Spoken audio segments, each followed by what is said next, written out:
What's up, Nabs? It's Platinum TDX Dragon Xtreme, and welcome to another DBZ Dragon Ball Universe discussion with Dr. Love and DBZ God 123, and I'll allow them to introduce themselves. What is going on, guys? My name is Joy, or the DBZ God 123, and we're back with some more Dragon Ball Z. As Platinum said a couple seconds ago, I'll be joined by Dr. Love and Platinum TDX, and today we're going to be talking about some very interesting stuff. So without further ado, let us get started with the first discussion, which is about Namco Bandai's... You just forgot about it. Bruh.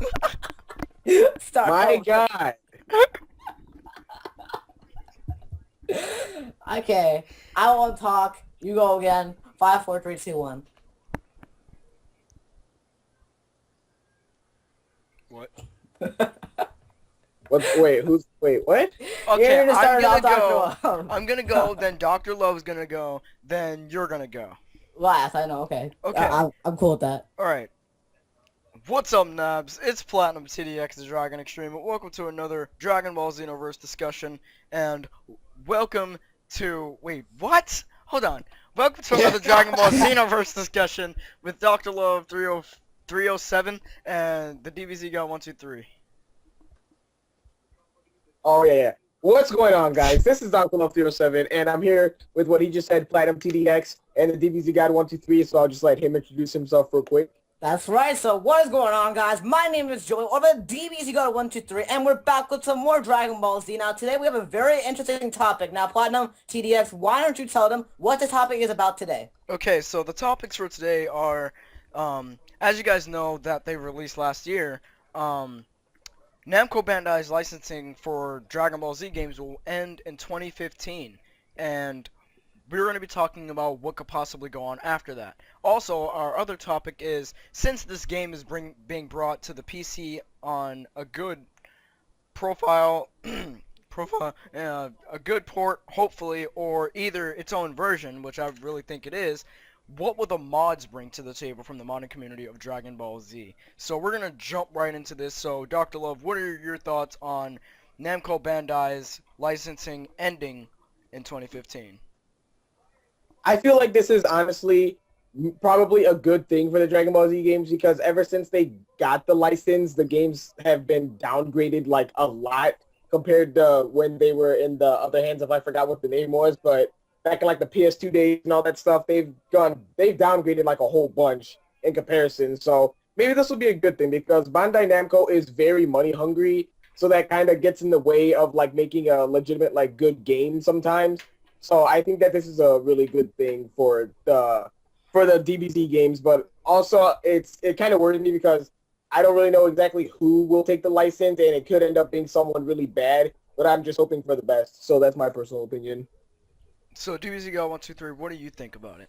Now, it's one of those topics that are like, who will produce it? This is not because I think Namco Bandai did have an A-OK future with the games. Now, they could renew their license because I'm sure their Dragon Ball Z games produced a lot of money. I know... Wait, did they produce Raging Blast 2? Did they? Yes. Okay, thank you. Yeah.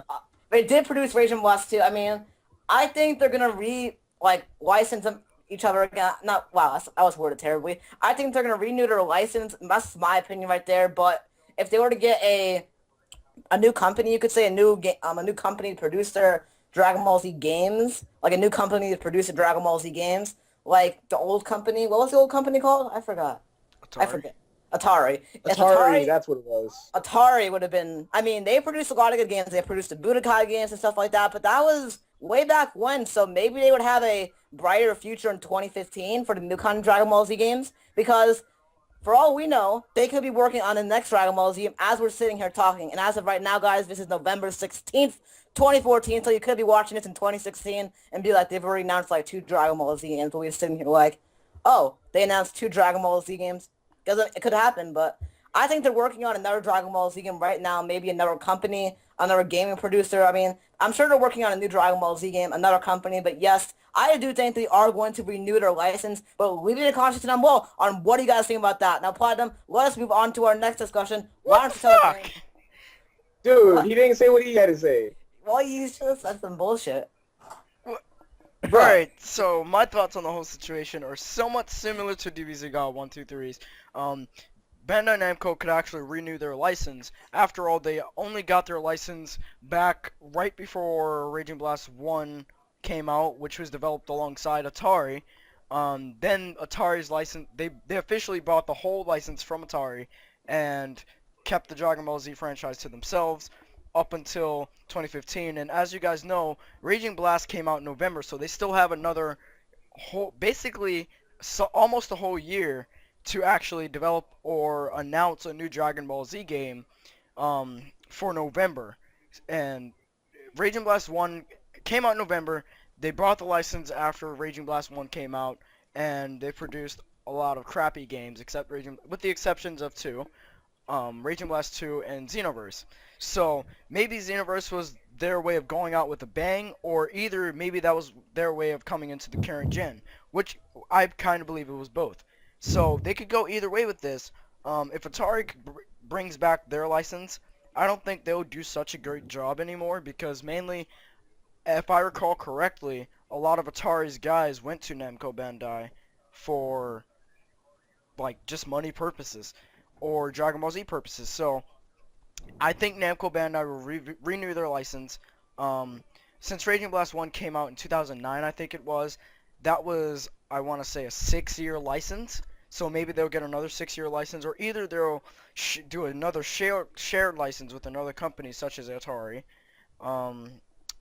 So yeah, That's a it's up very in the good air. point right there. That's something else to say, It is. because I think they're gonna renew their license, because Namco Bandai they make a lot of money off these Dragon Ball Z games and the Naruto games. I mean, come on, they make so much money. I think they made like Naruto Storm Resolution. They made like what?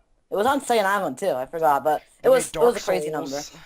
Yeah, it was a crazy number. So Platinum, what is our next discussion for this video? Our next discussion is mods. The PC community is Very big. very heavily modding based. And Yeah. if you've seen the amount of discussion pages for Dragon Ball Z Universe already rose to 10. Naruto didn't get 10 until maybe like a week after it came out. So, with Dragon Ball Z being such a hit franchise, you can bet your ass that there's going to be a lot of mods out there for it. So, with the PC community coming into play for Dragon Ball Z Universe, especially with its character customization, and hopefully the modders will figure out a way to get those extra characters in there that we missed. So, what are your thoughts on this, DBZ?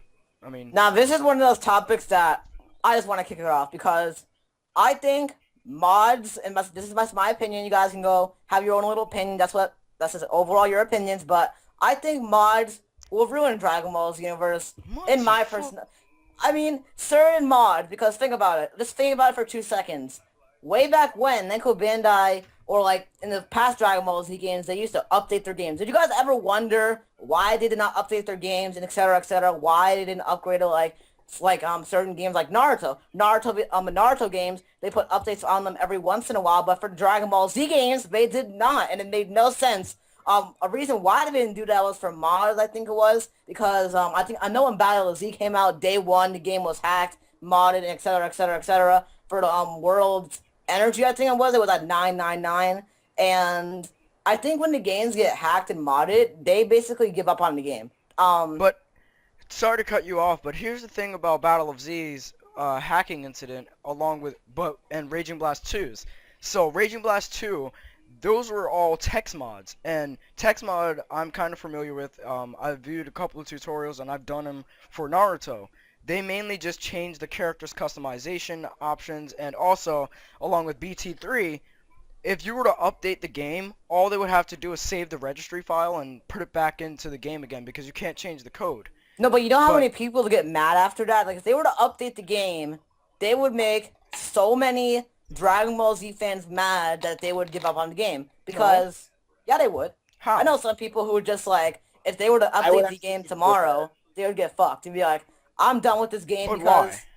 Because there's certain mods on there that are pretty freaking cool. Yeah, but the texture mods aren't, because it's not like they're adding, okay, so say for example Minecraft, you have the smart moving mod. It's not like smart moving where you have to go with every single piece of code into the game. Text mods are only based to a certain character, which you can just remodel again or either just re-add into the game.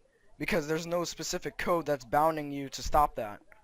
Yeah, true, but I think Xenoverse would be good for mods. That's my opinion. I think it would be really, really good for mods. But Dr. Love, what is your overall thoughts on this? I think Xenoverse will be really good for mods. Certain mods, I'm going to get into that in a couple of minutes after Dr. Love is finished talking.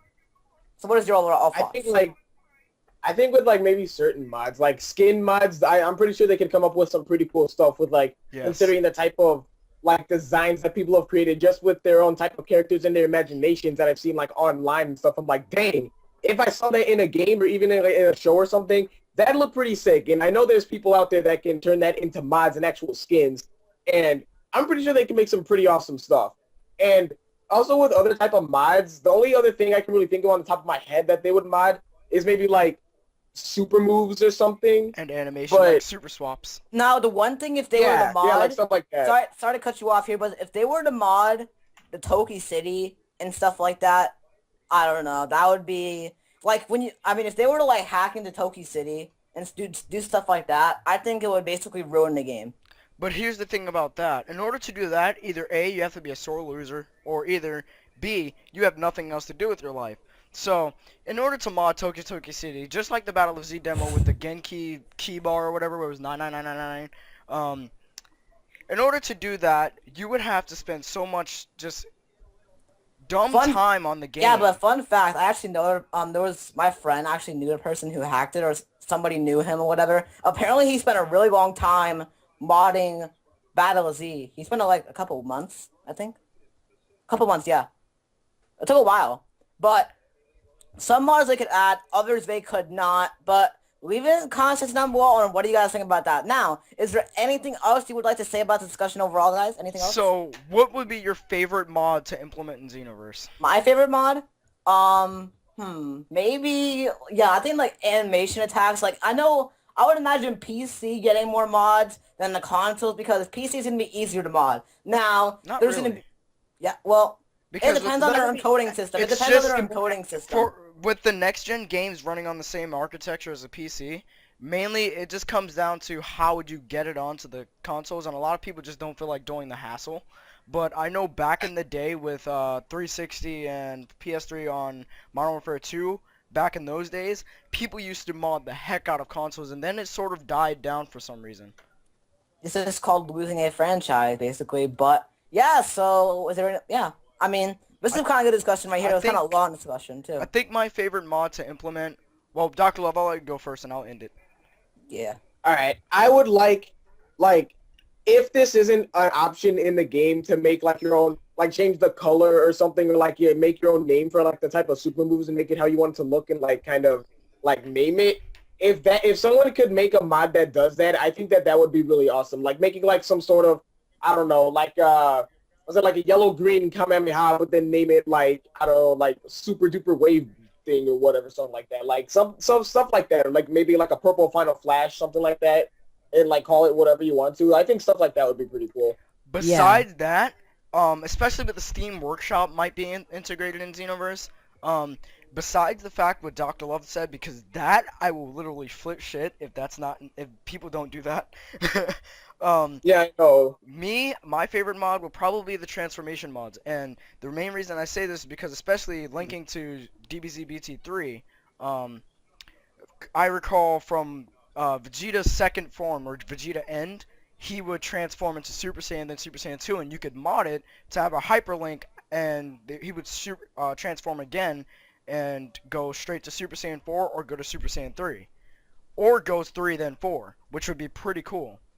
I think transformation mods... It all depends on how in-depth they get. It all depends how in-depth they get. Sorry, I don't cut you off, but it all depends, because there are some people that would spend a lot of time on it, because some mods don't take long to do, others take forever to do, but some loser would have to spend all his time doing it. I know a lot of people are modding the game. I know Sergio M3 is going to do that. Some other people, I mean, they're already doing it. It could ruin it, it could not. It's just overall your opinion, so... Yeah, leave it in the comments down below on what you guys think about that. So, anyway, guys, thank you all for watching this video. Next Dragon Ball Z game update video. I really hope you all enjoyed this video. If you enjoyed this video, as always, guys, be sure to hit this video up with a like. and leave your thoughts in the comments down below on what do you guys think of the discussion. Do you guys think that could be true about mods? Do you guys think it could be false? Do you guys think it's going to be another producer producing the Dragon Ball Z games? I want to hear your thoughts and your opinions in the comments down below of the video. And if you guys have not subscribed yet to Dr. Love or Platinum TDX, I would totally recommend you detail. Great YouTubers right there. So yeah, now is there anything else you'd like to say in this video here, guys?